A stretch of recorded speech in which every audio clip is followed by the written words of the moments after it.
रे. का म्हणून काय विचारतात? ओहो, सगळेजण मला सारखे बोलतात की मी खूप बोलते. घरी, शाळेत, अगदी सगळीकडे मला सांगतात. प्रांजल, प्रश्न विचारू नकोस. गप्प रहा. प्रांजल, बोलू नकोस. गप्प रहा. अगदी नकोस झालंय.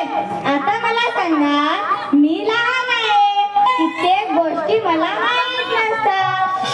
जर मी हे काय ते काय प्रश्न विचारले तर बिघडले कुठे? भावा म्हणतात तू ना खूप प्रश्न विचारते. आई तर सारखी ओरडत असते, अगं जरा गप्प बोल, सारखे प्रश्न विचारू नको. मला कळत नाही ते सगळे सतत बोलत असतात.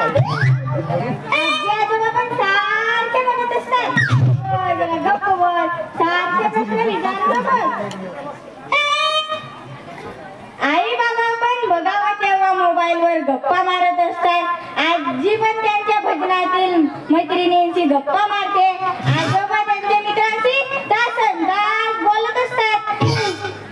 मग फक्त मीच बोलायचं नाही का म्हणून? परवा काय झालं, शाळेत आमच्या बाई सकाळपासून आम्हाला शिकवत होत्या, आमच्याशी बोलत होत्या. मी एकदा शेजारच्या विद्यार्थी बोलते तर मला किती ओरडत होत्या, का ग प्रांजल बोलतात, गप्प बस जरा. मग मी चिडले आणि बाईंना म्हटले, बाई सकाळपासून तुम्ही आमच्याशी बोलताय, मी तर फक्त एकदाच बोलले विद्यार्थी, आधी तुम्ही गप्प बसा ना. बापरे, कसला राग आला बाईंना. त्यांनी तर मला उलटे धरून उभे केले. आता मला सांगा, मी लहान आहे, तिथे गोष्टी मला माहित नसतात.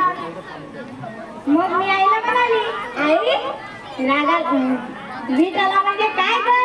मला तुमच्या विटाला अशा शेजारच्या काकू काकांना म्हणत होत्या, तर आई मला करडली, नुसत्या चौकशा करू नको म्हणून.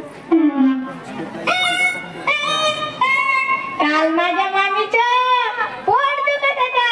मी आईला म्हणाली, आई का दुखतं मामीचं पोट? तर आई म्हणाली, तिच्या पोटात बाळ आहे, की दुखतं पोट. तर आईने मला पटकन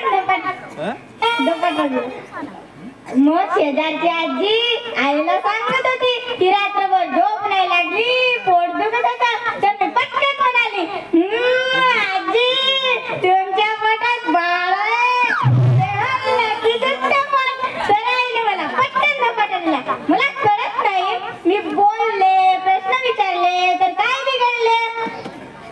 त्या दिवशी आता